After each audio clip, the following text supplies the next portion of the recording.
Hello മച്ചന്മാരെ, നമസ്കാരം. എല്ലാവർക്കും നമസ്കാരം. ഞാൻ ഒരു ചെറിയ കാര്യം പറഞ്ഞിട്ട് പോകാം. ചിലർക്ക് ഇഷ്ടപ്പെടില്ല, ചിലർ കേൾക്കും, ചിലപ്പം ആർക്കെങ്കിലും ഉപകാരപ്പെടും. അതുകൊണ്ടൊന്ന് പറഞ്ഞു പോകുന്നതാണ്. എൻ്റെ കാര്യമില്ല, എൻ്റെ ഒരു കൂട്ടുകാരൻ്റെ ഒരു അനുഭവമാണ് ഞാൻ പറയുന്നത്. അപ്പോൾ എന്തായാലും അവൻ്റെ കാര്യത്തിൽ എനിക്ക് കുറച്ച് കാര്യം മനസ്സിലായി. അപ്പം എന്തായാലും നിങ്ങളടുത്തും കൂടെ പറയാം എന്ന് വിചാരിച്ചു. ദോഷമായിട്ടുള്ള കാര്യമല്ല, അവൻ്റെ കുറ്റമല്ല. ഒരു 6 മാസം മുൻപ് അവൻ്റെ ഒരു ലൈഫെന്ന് പറഞ്ഞാൽ ഇച്ചിരി ഡൗൺ ആയിട്ട് ലൈഫാണ്. ഇപ്പോൾ നമുക്കിടയിൽ കാണപ്പെടുന്ന ഒരുപാട് ജീവിതങ്ങൾ ഇതൊക്കെ തന്നെ അവസ്ഥ. അവസാനം കഞ്ചാവ് അടിച്ചൊക്കെ തീരണതിൻ്റെ അവസ്ഥ തന്നെ. അപ്പോൾ ഇവൻ്റെ 6 മാസം മുൻപ് ഇവൻ ആത്മാർത്ഥമായിട്ട് സ്നേഹിച്ചൊരു പെൺകുട്ടി ഇവനെ വിട്ടു പോയി. അപ്പം അവന് നമ്മളെ കാഴ്ചപ്പാടിൽ എന്താ വിചാരിക്കുക, അയ്യോ അവൾ തേച്ചിട്ട് പോയി. സ്വാഭാവികം എല്ലാവരും അങ്ങനെ ചിന്തിക്കും. നമ്മൾ കൂട്ടുകാരന്മാരാകുമ്പോൾ നമ്മൾ പറയും, ഓ അവൾ തേച്ച്. പക്ഷെ അവൻ പറയുന്ന ഒരു കാര്യം എന്ന് വെച്ച് കഴിഞ്ഞാൽ, അത് സംഭവം ഞാൻ അവനെ ഇന്നും കാണാൻ ഇടയായി. അപ്പം ഞാൻ അന്ന് ഇവരോട് ചോദിച്ചു, അവൾ എന്തിന് തേച്ചിട്ട് പോയി എന്ന് ചോദിച്ചപ്പോൾ അവൻ പറയണ്ട, തേച്ചിട്ട് പോയെന്ന് ഒരിക്കലും പറയല്ലേ. അപ്പം ഞാൻ ആലോചിക്കുകയാണ്, ഓ ശരിയാണല്ലോ, അവൾ ഇവനെ വേണ്ടെന്ന് പറഞ്ഞ് കളഞ്ഞിട്ട് പോയി അവൾ വേറെ കെട്ടി. ഇത്ര ദിവസം ആത്മാർത്ഥമായിട്ട് സ്നേഹിച്ചു, അവൾക്ക് നല്ലൊരു കല്യാണം വന്നപ്പോൾ അവൾ ഇവനെ കളഞ്ഞിട്ട് പോയി. അതാണ് നമ്മളെ ഒരു കാഴ്ചപ്പാട്, ഇത് പുറത്തുനിന്ന് ഒരാളുടെ കാഴ്ചപ്പാട്. അപ്പോൾ അവൻ സത്യം പറഞ്ഞ് അവൻ പറയുന്ന കാര്യം എന്ന് വെച്ച് കഴിഞ്ഞാൽ, എനിക്ക് വിഷമമില്ല അവൾ പോയതിൽ, സന്തോഷമേ ഉള്ളൂ. അപ്പം ഇവനെ നമുക്കറിയാം, ഇവൻ ഇപ്പം എന്താ പറയുക, ഇവൻ ആത്മാർത്ഥമായിട്ട് സ്നേഹിക്കുന്ന ഒരു പയ്യനാണ്. അപ്പോൾ ആത്മാർത്ഥമായിട്ട് സ്നേഹിക്കുന്ന ഒരാൾ ഒരിക്കലും ഇതല്ലല്ലോ അവരെ വായിൽ നിന്ന് വരേണ്ടത്. അവരെന്താ പറയുക, അവളെന്നെ തേച്ചിട്ട് എനിക്കത് തിരിച്ച് പണി കൊടുക്കണം, അങ്ങനത്തെ ഒരു ഇതിലൊക്കെ സംസാരിക്കില്ല. അപ്പോൾ ഇവൻ്റെ സംസാരം എന്ന് വെച്ചാൽ, അത് അവൾ എന്നെ തേച്ചിട്ട് പോയതല്ല, അവൾ പോയതിൽ എനിക്ക് സന്തോഷമേ ഉള്ളൂ, അവൻ ഇങ്ങനെ പറയുന്നുണ്ട്. അപ്പം ഞാൻ കേട്ടു കാര്യം. അപ്പോൾ ഇതിൻ്റെ ഞാൻ ചോദിക്കണം, പിന്നെ നീ എന്തിനാണ് ഈ വിഷമിച്ച് നടക്കുന്നത്? അപ്പോൾ പറഞ്ഞ്, അത് ഇങ്ങനെ സ്നേഹിച്ചതല്ലേ, ഇങ്ങനെ ഇത്രയും കാലം എൻ്റെ കൂടെ ഒരാളുണ്ടെന്ന് അറിഞ്ഞപ്പോൾ എനിക്ക് ഭയങ്കര സന്തോഷമായിരുന്നു. പെട്ടെന്ന് ഒരാൾ പോയപ്പോൾ ഒരു വിഷമം, ഒരിത്. പക്ഷെ അവളിനെ തേച്ചിട്ട് പോയതല്ല എന്ന് പറഞ്ഞു. അങ്ങനെ പറയുകയും ചെയ്യേണ്ട എന്ന രീതിയിൽ അവൻ സംസാരിച്ചു. അപ്പം ഞാൻ പറഞ്ഞു, ശരി, തേച്ചിട്ട് പോയതല്ലെങ്കിൽ പിന്നെ എന്താണ് സംഭവം ചോദിച്ചു. അവൻ പറഞ്ഞ കാര്യം എന്ന് വെച്ച് കഴിഞ്ഞാൽ, അവൾ ആഗ്രഹിച്ചൊരു ജീവിതം അവന് കൊടുക്കാൻ സാധിച്ചില്ല. മനസ്സിലായി? അവൾ ആഗ്രഹിക്കുന്നൊരു ജീവിതം ഇവനെ കൊണ്ട് കൊടുക്കാൻ സാധിച്ചില്ല.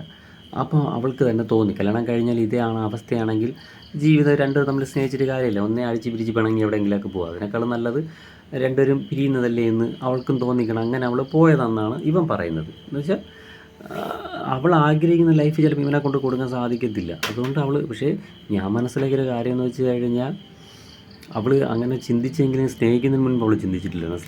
സ്നേഹിക്കുന്നതിന് തൊട്ട് മുൻപ് അവൾ സ്നേഹിക്കുന്ന സമയത്ത് അവൾക്ക് ചിന്തിച്ചുവിടാണ്, ഇവനെ കൊണ്ട് സാധിക്കില്ല, ഇവനെ കൊണ്ട് എൻ്റെ ജീവിതം നോക്കാൻ സാധിക്കത്തില്ല എന്ന് അവൾക്ക് തോന്നത്തില്ലേ?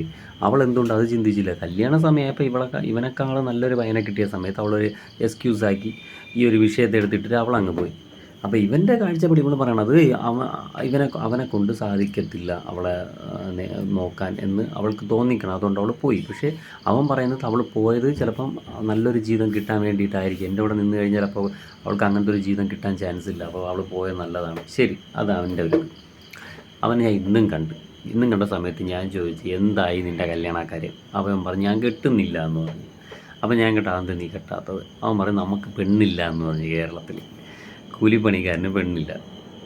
അപ്പോൾ ഞാൻ പറഞ്ഞു, കൂലിപ്പണിക്കാരന് പെണ്ണില്ലെങ്കിലും ചിലപ്പോൾ സമയമാകുമ്പോൾ വരുമല്ലോ, ഏതെങ്കിലുമൊക്കെ വരും. ഇപ്പം തന്നെ അവൻ്റെ 10-30 വയസ്സായി. ഞാൻ പറഞ്ഞു, 35 വയസ്സിൽ കല്യാണം കഴിയുന്ന പയ്യന്മാരും ഉണ്ട്, നീ അങ്ങനെ അത് വിട്ട് കളയണ്ട.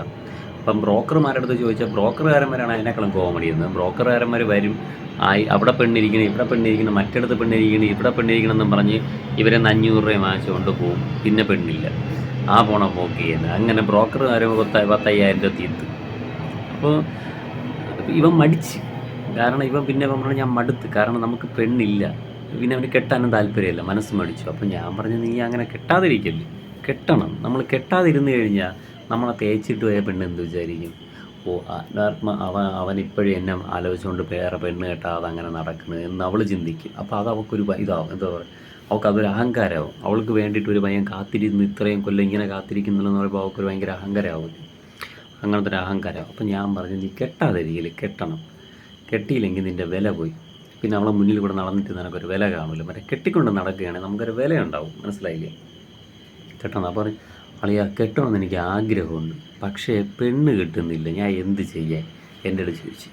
അപ്പോൾ ഞാൻ ആലോചിച്ചപ്പോൾ ശരിയാണ്, ഇപ്പോഴത്തെ പെൺകുട്ടികൾക്കാണെങ്കിൽ കൂലിപ്പണിക്ക് പോണ പയ്യന്മാരെ വേണ്ട, ഒന്നേ നല്ല ഗവൺമെൻറ് ജോലിയായിരിക്കണം, അല്ലെങ്കിൽ ഗൾഫിലായിരിക്കണം, ഇങ്ങനത്തെ പയ്യന്മാരെ മാത്രം മതി. പക്ഷെ നമുക്ക് അവരെ തെറ്റ് പറയാനും പറ്റില്ല. എന്തുകൊണ്ടാണ് നമ്മളൊരു കൂലിപ്പണിക്കാരനെന്ന് പറഞ്ഞാൽ ഞാനും കൂലിപ്പണിക്ക് പോകണതാണ്, ഞാനും പെയിൻറ്റും പണിക്ക് പോകണതാണ്. ഞാൻ ഇടയ്ക്ക് ആലോചിക്കണം, അപ്പോൾ ഞാനൊക്കെ ഈ ചാരത്തിൻ്റെ മുകളിൽ കയറിയൊക്കെ പെയിൻറ്റ് അടിച്ചുകൊണ്ടിരിക്കുന്ന സമയത്ത് ഒരു ചാരം ഒടിഞ്ഞ് വീണ് കഴിഞ്ഞാൽ നമ്മളെ അവസ്ഥ എന്തായിരിക്കും? നമ്മൾ വീണ് കിടന്നു കഴിഞ്ഞാൽ നമ്മളെ ആശ്രയിച്ചൊരു പെണ്ണാണ് നമ്മളോട് വന്നത്. അപ്പോൾ അവളെ അവസ്ഥ എന്തായിരിക്കും? അപ്പോൾ ഞാൻ ആലോചിച്ച്, ശരിയാണ്, നമുക്കൊരു ഡിമാൻഡില്ല, നമുക്കിവിടെ ഒരു വിലയില്ല, മനസ്സിലായില്ലേ? നമ്മൾ കൂലിപ്പണിക്കാരെന്ന് പറയുമ്പോൾ നമുക്കൊരു വിലയില്ല. നമ്മളൊക്കെ ഒന്നേ പൈസ വേണം, നല്ല കയ്യിൽ നല്ല പണം വേണം. നല്ല പണം ഉണ്ടെങ്കിൽ നമുക്ക് എന്താ പറയുക, നമ്മളൊന്ന് വീണ് കിടന്നാലും നമ്മളെ നോക്കാൻ ആൾ കാണും. പക്ഷേ നമ്മളെ കയ്യിൽ പൈസ ഇല്ല എന്ന് വിചാരിച്ച് നമുക്കൊരു പട്ടിയുടെ വില പോലും ആരും തരത്തില്ല. അപ്പോൾ ഞാൻ ഇങ്ങനെ ആലോചിക്കണം, ശരിയാണ്, എനിക്കൊക്കെ എന്ത് ഭാഗ്യം പെണ്ണ് കിട്ടിയതേ. പക്ഷേ ഞാൻ ഒരു കൊല്ലം കൂടെ കെട്ടാതിരുന്ന് കഴിഞ്ഞാൽ എനിക്ക് പെണ്ണ് പോലും കിട്ടില്ല. ആ കണ്ടീഷനിലോട്ട് നമ്മളെ കേരളം മാറിക്കൊണ്ടിരിക്കുന്നത്. കാരണം സാധാരണ ഒരു പയ്യന് ഇപ്പം പെണ്ണിന് വേണ്ട. അപ്പോൾ അവരുടെ അവസ്ഥ നിങ്ങൾ ആലോചിച്ചിട്ടുണ്ടോ? അങ്ങനെയൊക്കെ വരുമ്പോൾ മിക്കതും അടിച്ച് തലകുത്താനൊക്കെ. പക്ഷെ നമുക്ക് പെണ്ണുങ്ങളെ കുറ്റം പറയാനും പറ്റില്ല, കാരണം അവരവരെ ഭാവിയിൽ നോക്കുന്നത്. അപ്പോൾ അവർക്ക് എന്താ പറയുക, അവർക്ക് അവരുടെ ലൈഫ് എപ്പോഴും നല്ലതായിട്ട് സന്തോഷമായിട്ട് ജീവിക്കുന്ന ഒരു ആഗ്രഹം കാണും. അപ്പോൾ ഒരു കൂലിപ്പണിക്കാരനോട് വന്നു കഴിഞ്ഞാൽ അവന് അന്ന് കിട്ടുന്ന 1000 രൂപ അല്ലെങ്കിൽ 1200, 1000 രൂപ 1300 ആണെങ്കിൽ 300 രൂപ വേണം പെട്രോൾ അടിക്കാൻ, ചോറ് കഴിക്കാൻ, എല്ലാം കൂടെ 300 രൂപ. പിന്നെ 1000 രൂപ ചിട്ടിയും വട്ടിയും ഉണ്ടെങ്കിൽ കയ്യിൽ കിട്ടുന്നത് എല്ലാം കൂടെ ചിട്ടിക്ക് കളഞ്ഞ് വീട്ടിൽ കയ്യിൽ കിട്ടുന്നത് 400 രൂപയായിരിക്കും. 400 രൂപ കൊണ്ട് എന്ത് ചെയ്യാൻ സാധിക്കും? ഇനിയുള്ള തലമുറയിലെ പെൺകുട്ടികൾ അതൊക്കെയാണ് കണക്ക് കൂട്ടുന്നത്, മനസ്സിലായില്ലേ? ഒരു 400 രൂപ അല്ലെങ്കിൽ ഒരു 500 രൂപ വെച്ച് ഒരു ദിവസം എങ്ങനെ തള്ളി നീക്കാൻ പറ്റൂല. ഞാൻ പറഞ്ഞില്ലേ, എനിക്കും ശമ്പളം കിട്ടി, എൻ്റെ ശമ്പളം കിട്ടി. ഇന്നത് ചിട്ടിയും വട്ടി എല്ലാം കൂടെ പോയപ്പോൾ തന്നെ എൻ്റെ കയ്യിൽ പൈസ 0 ആണ്. എൻ്റെ പേഴ്സ് ഇപ്പോഴും കാലിയാണ്. പിന്നെ വൈഫ് അവൾക്ക് കാര്യം അറിയുന്നുണ്ട്, അവൾ അഡ്ജസ്റ്റ് ചെയ്ത് അങ്ങനെ പോകണം, ജീവിച്ചേക്കാം. അപ്പോൾ ഈ കാലത്ത് അല്ലെങ്കിൽ ഈ തലമുറ എന്ന് പറയുന്നത്, ഇനിയുള്ള അങ്ങോട്ടുള്ള തലമുറ എന്ന് പറയുന്നത്, പയ്യന്മാർക്ക് പെണ്ണിൻ്റെ ഭയങ്കര ബുദ്ധിമുട്ടായിരിക്കും. പക്ഷേ ഈ പയ്യന്മാർ ഇത്രയും ലക്ഷക്കണക്കിന് പയ്യന്മാർ പെണ്ണ് കെട്ടാതെ നടക്കണം. അപ്പോൾ അത്രയും പെണ്ണുങ്ങൾ എന്ത് ചെയ്യും? കൂടിപ്പയ്യ ഇപ്പോൾ 1,00,000 ആണുങ്ങൾ പെണ്ണ് കെട്ടാതെ കിടക്കണമെന്ന് വിചാരിച്ചോ, ഒരു 60,000 പോട്ടെ, ഒരു 70,000 പെണ്ണുങ്ങൾ കെട്ടണം. ബാക്കി 30,000 പെണ്ണുങ്ങൾ എന്ത് ചെയ്യും? അവർക്ക് ഈ ഗവൺമെൻറ് ജോലി, ഗൾഫ് ജോലി, ഞാൻ ആ കാര്യം ഞാൻ ഒരിക്കലും തെറ്റ് പറയില്ല കേട്ടോ. അവർ ആഗ്രഹിക്കുന്നില്ല, ഞാൻ ഒരു തെറ്റും പറയില്ല. അവർ ഗവൺമെൻറ് ജോലി കാരണം ആഗ്രഹിക്കുന്നുണ്ടെങ്കിൽ അത് ഞാൻ പറയില്ല, അത് ശരിയാണ്, നല്ലതാണ്. അവരവരെ ഭാവിയെ നോക്കും. ഒരു പെണ്ണെന്ന് പറഞ്ഞാൽ അവരെ ഭാവി നോക്കണം. ഒരാണെന്ന് പറഞ്ഞു കഴിഞ്ഞാൽ അവ എങ്ങനെയാലും ജീവിക്കും, ഏത് കൂലിപ്പണിക്ക് പോയില്ല. പക്ഷേ പെണ്ണെന്ന് പറഞ്ഞു കഴിഞ്ഞാൽ ഞാൻ ഇടയ്ക്ക് ചിന്തിക്കണം, ഇപ്പം നമ്മളെ കൂടെ ഒരു പെൺകുട്ടി നമ്മുടെ ഒരു പെൺകുട്ടി നമ്മളെ വിശ്വസിച്ച് നമ്മുടെ അടുത്ത് ഇറങ്ങി വന്നെന്ന് വിചാരിച്ചു. നമ്മൾ കുറേ ദിവസം കഴിഞ്ഞ് എവിടെയെങ്കിലും വീണ് നടുവൊടിഞ്ഞ് കിടക്കുമെന്ന് വിചാരിച്ചാൽ, കുറേ കടം വാങ്ങിച്ച് നമ്മളിവിടെ നടുവൊടിഞ്ഞ് കിടക്കണമെന്ന് വിചാരിച്ചോ, എന്ത് ചെയ്യും? വീട്ടിലൊക്കെ കടക്കാർ കയറി വന്നാൽ ഈ പെണ്ണ് എന്ത് ചെയ്യും? നമ്മളെ വിശ്വസിച്ച് വന്ന നമ്മളെ ഭാര്യ എന്ന് വിചാരിച്ചോ, അവരവസ്ഥ ആലോചിച്ചിട്ടുണ്ടോ? അപ്പോൾ ഞാൻ പറഞ്ഞില്ലേ, അവരിപ്പം ഗവൺമെൻറ് ജോലിക്കാണ് ആഗ്രഹിക്കുന്നതിലും ഗൾഫുകാരനെ ആഗ്രഹിക്കുന്നതിലും ഒരു തെറ്റുമില്ല. കാരണം നമ്മൾ കൂലിപ്പണിക്കാരൻ്റെ കൂടെ ഇറങ്ങി വരണമെന്ന് പറഞ്ഞു കഴിഞ്ഞാൽ, ഞാനും കൂലിപ്പണിക്കാരൻ തന്നെ. ഞാൻ കൂലിപ്പണിക്കാരൻ കുറ്റം പറയാനല്ല, ഞാനും കൂലിപ്പണിക്കാരൻ തന്നെ. ഞാൻ പറയാൻ കാരണം ഇപ്പോഴത്തെ കൂലിപ്പണിക്കാരന്മാർക്കൊന്നും പെണ്ണ് കിട്ടുന്നില്ല. ഞാൻ അതുകൊണ്ടാണ് പറഞ്ഞത്, മനസ്സിലായില്ലേ? അവരാഗ്രഹിക്കുന്നതിലും തെറ്റില്ല. അതുകൊണ്ട് ഇനിയുള്ള തലമുറ ദയവ് ചെയ്ത്, ഇപ്പം ഈ തലമുറയിൽ എല്ലാവർക്കും അടി കിട്ടി തുടങ്ങി പെണ്ണില്ല. ഇനി വരുന്ന തലമുറ ദയവ് ചെയ്ത് ശ്രദ്ധിക്കേണ്ട ഒരു കാര്യം, നിങ്ങൾ ഒന്നേ പഠിച്ച് നല്ല ഗവൺമെൻറ് ജോലി വാങ്ങുക, അല്ലെങ്കിൽ ഗൾഫിലൊക്കെ പോയി നല്ല ജോലിയിലിരിക്കുക. ഇവിടുത്തെ പോലെ കൂലിപ്പണിക്ക് അവിടെ പോകല്ലേ, ഒന്നേ നല്ല ഏതെങ്കിലും കമ്പനിക്കാർ നല്ല ജോലി ഉണ്ടെങ്കിൽ പൈസ ഉണ്ടാകാൻ നോക്കുക, മനസ്സിലായി? പൈസ ഉണ്ടായി കഴിഞ്ഞാൽ നമുക്ക് ഒരുത്തൻ്റെ മുന്നിലും തല കുലിക്കേണ്ട കാര്യമില്ല. ബ്രോക്കറൊക്കെ വന്നു കഴിഞ്ഞാൽ അവരെ പട്ടി ഷോയാണ്. ബ്രോക്കറുകാരന്മാർ വന്നു കഴിഞ്ഞാൽ കൂലിപ്പണി എന്ന് പറയുന്നത് അവൻ്റെയൊക്കെ പുച്ഛം വേണം കാണാൻ. അവൻ്റെ മക്കളെയൊക്കെ കെട്ടിച്ചു പിടിക്കുന്നത് ഏതെങ്കിലും കൂലിപ്പണിക്കാരൻ്റെ കൂടെ ആയിരിക്കും. എന്നാൽ നമ്മൾ കൂലിപ്പണിക്കാരനെന്ന് പറഞ്ഞാൽ അവൻ്റെയൊക്കെ പുച്ഛം വേണം കാണാൻ.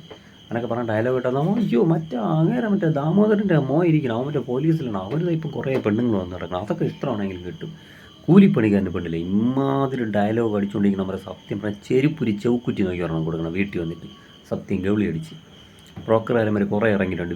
വീട്ടിൽ വന്ന് പുച്ഛിക്കണം, എന്നിട്ട് നാണമില്ലാതെ പൈസ വാങ്ങി നക്കി കൊണ്ടുപോകും 500, 1000 ഒക്കെ. എന്നാൽ കിടന്ന് അവരെ ഷോയാ വന്ന് കിടന്നിട്ട് അയ്യോ കൂലിപ്പണിക്കാരൻ്റെ ഇപ്പോൾ പെണ്ണില്ല, എന്നിട്ട് പൈസ കൈ നീട്ടി അങ്ങ് വാങ്ങിച്ചുകൊണ്ട് പോകും നാണമില്ലാത്ത.